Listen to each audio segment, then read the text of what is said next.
Hi, I'm Alec from EasierHabits.com. I coach work-from-home dads on how to design and build their ideal lives, a life they're proud to share with and model for their kids.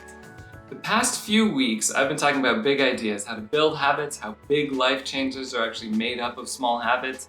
Today, I'd like to zoom in a little bit. I had an experience in the past couple of weeks where I had a creative project that I wanted to share with my kids and share with them the joy of creating, and I totally accomplished the opposite. I screwed it up, and how I tried to recover. So hopefully a few helpful things will come out of this. A lot of this will be focused on parenting, but the same principles will apply to leading, teaching, inspiring other people. So this is how I managed to mess up and recover an opportunity to teach my kids about the joy of being creative. One of our Friday night routines with the boys is watching a cartoon called Gravity Falls. It's a little bit spooky, but not too scary for young kids.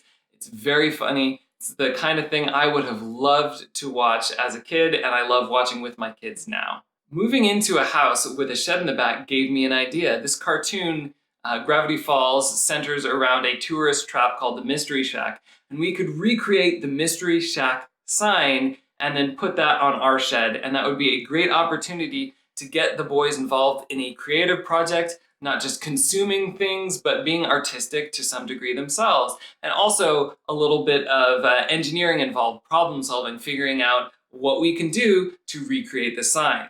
And the first part went pretty well. So we have the shack part of the sign that we did, and the letters are actually individual letters that we just ordered and painted. Because they're not painted onto the board, it's pretty easy just to put the letters down on some newspaper and spray paint them with the boys. And so you can actually see it's a little bit glittery. So my oldest really wanted to do glitter red paint, even though that's not how it is in the cartoon. And I thought that was awesome. We went to the hardware store, we got these boards. We'd already ordered the letters online. We got the red spray paint. That part was fantastic. But then we got to the trickier sign. Since the mystery sign is painted right on the wood, I decided I would make a paper stencil. And then I would go ahead and just tape that down onto the board and have the kids paint over the paper stencil, and the paper would protect the parts underneath from getting paint on it. And that worked out fairly well, and I got the paint out, I got the paintbrushes, I got both the boys outside on our little patio and put the whole thing over a big piece of cardboard that we used to protect our patio. And I told my oldest, all right, when you dip your brush in the paint, make sure to brush against the side so you take off the excess paint, right? Because we don't want to have too much paint. And things were going well as we did a few letters. And then I look over and has gone over the letters that we carefully painted with not too much paint. He's going over that with a huge glob of paint that's bleeding everywhere. And when we take the paper off, the letters look really melty. I try and straighten them out a little bit, and that is how it goes. Still readable, but I'm a little bit disappointed, and I'm frustrated that he didn't listen to me when I told him not to get too much paint on his paintbrush. And when I tell him this, I'm not raising my voice, but of course, my 6-year-old can hear the disappointment, and his immediate reaction is to shut down, to retreat. He starts going inside, going up to his room all by himself. And I take a moment out to realize maybe this is not the effect I wanted. I wanted him to be excited about creating. I didn't want him to be disappointed because he didn't have the skills to paint these letters in on the first try, or that he's not living up to some standard that I'm holding my art to. So at this point, I mean, my 4-year-old has painted his letters and has wandered off, and he doesn't really care. This hasn't really affected him. But seeing how my reaction impacted my 6-year-old made me stop and think. And really the tricky part with parenting is not theoretically knowing in your head what you should do when everything's perfect. It's remembering what you should do when you're momentarily distracted by disappointment, frustration, fear, or even tiredness.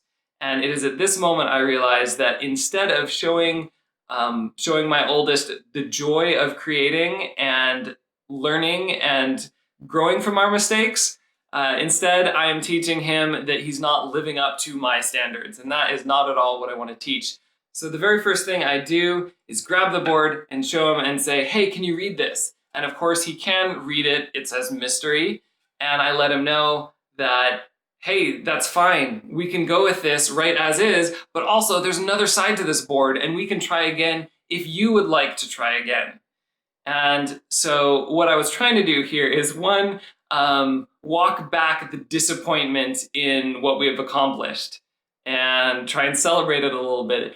You know, it's a little bit late. I can't all the way walk that back, right? I could have just shown him this, and if I had not said anything about it or shown any disappointment, he would have been proud. And I kind of missed that opportunity. However, I did point out that we could learn from it and see how we could do on the other side. And I think that was very important, because one thing that I would like to teach my kids is life is not about getting it right on the first shot. Life is about learning from your mistakes. Now, the number two thing I did, and I think this is also important, is I had put all the responsibility for how this sign turned out on my 6-year-old, at least initially. But why did you put so much paint on the paintbrush? And it bled under the paper and made them look really messy, right? All of that's on him. And what am I modeling there? I'm modeling blaming other people, which is a terrible thing to model for your kids, right? And so I realized, okay, I need to take some responsibility. How can I recover from this? Well, I can take personal responsibility and model taking that responsibility rather than blaming others. So the first thing I tell him is, I don't expect people to learn how to know how to paint on the first try. And it's on me. I didn't have you practice wiping the extra paint off of your brush. I should have done that. And the second way I take responsibility is I tell him, hey, my stencil didn't work as well as I'd like. Maybe I can come up with a better stencil that will make it easier to paint and we don't have to worry so much about extra paint. And when I had both told him what we'd done was great and that we have a chance to try again and do better, and gave him a choice in the matter if he wanted to keep the sign as is or try again, he chose to try again, and I could see him perk up. So this time it was on me to figure out how to better scaffold the process of creating the sign so we can come out with something that we like a little bit more. So at this point, hopefully my kid is not feeling shame over meeting some arbitrary standard, but is again feeling some excitement for the process. And what I realize I need to do better is scaffold. This is another parenting skill. So a lot of times if your kid has a hard time with something, it's because they don't know how. And starting from a really young age, this is even like how to sleep. You might be frustrated that your kid doesn't sleep through the night, that your kid freaks out when they wake up and they're alone and they don't know how to get back to sleep on their own. And at first you think as a parent, especially if you haven't had a kid before, you think, how can a kid not know how to sleep? This is a basic life function.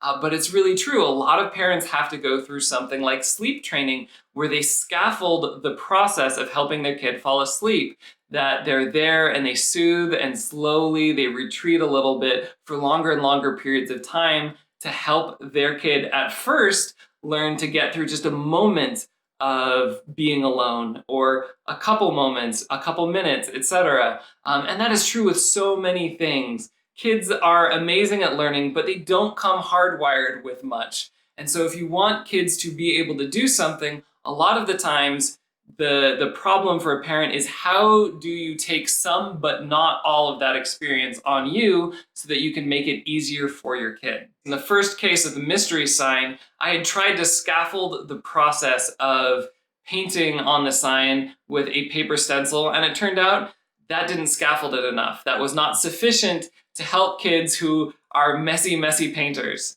And so I realized one thing I could do artistically, in this case to scaffold the process better, was to use masking tape.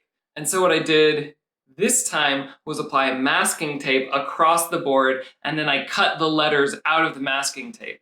Since the tape was applied right to the wood, there wouldn't be much space for the paint to bleed, even if my kids used too much paint. And so I walked my kids, and again, to try and help them be excited about the project, I showed my whole process for creating the stencil, from finding the Mystery Shack sign online to printing out the letters and to carving those letters out of the stencil so they could feel like they were part of the process. So now when it came time to paint the mystery sign, I had scaffolded the process two ways. I had the tape, which prevented excess paint from bleeding around.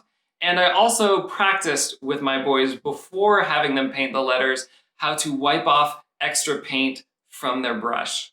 So we painted this, we peel off the tape, it looks great, we're all proud of it. But for me, the best part of this was hearing my 6-year-old say, "See, Dad, I told you it was kind of lumpy." So you can see the letters are a little bit lumpy and squiggly. And again, that was just a sign to me that instead of holding on to the embarrassment when I had unintentionally shamed him about putting too much paint on his brush and making mystery not look as good as I wanted it to look, right? That he'd recovered. Now, I'll be honest, my 4-year-old painted this sign just fine. My 6-year-old, when it came time to paint the second time, he was a little bit shyer.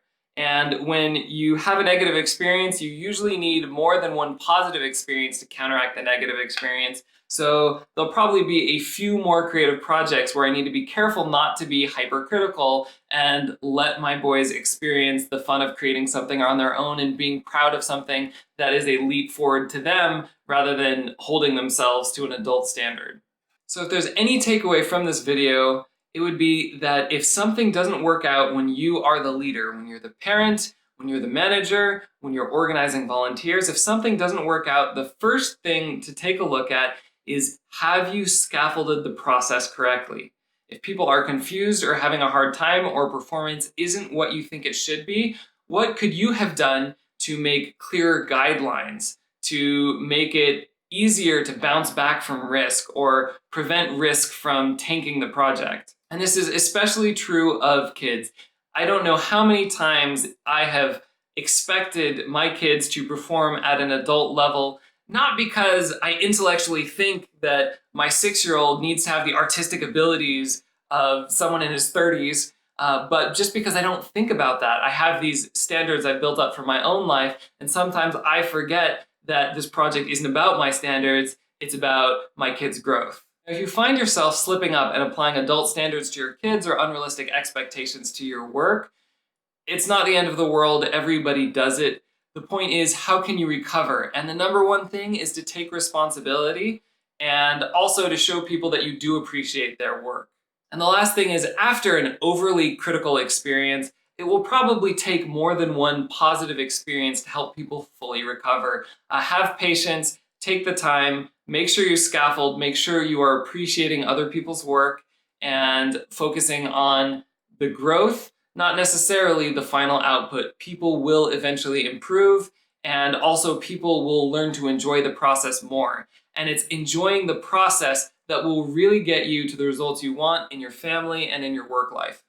So if you're a parent, maybe identify an area of frustration and think, how could I better scaffold that, and plan to make that experience an easier, more fail-safe experience for your kids. And of course, as they learn and grow, you can pull away little bits of the scaffold to challenge them and help them grow. A lot of times when kids balk at something new, it's because they don't know how to do it like you do, or they don't have the right fail-safes or scaffolds in place. Of course, the same thing applies to your job or management. If there's some kind of team effort that is not panning out the way you'd like it to, how can you scaffold the process? And you don't have to be the manager, right? You can show leadership, whoever you are on the team. How can you scaffold the process so that your team can be more successful and have a better process that leads to better results? If this video has been helpful for you, go ahead and hit the like button. You can also subscribe to make sure my videos hit your feed. And please share this video with other parents you know. I know I find it very comforting to realize that I'm not the only imperfect parent out there, and see examples of how I can improve and learn and grow from my mistakes as a parent. Until next week, make big changes one small habit at a time.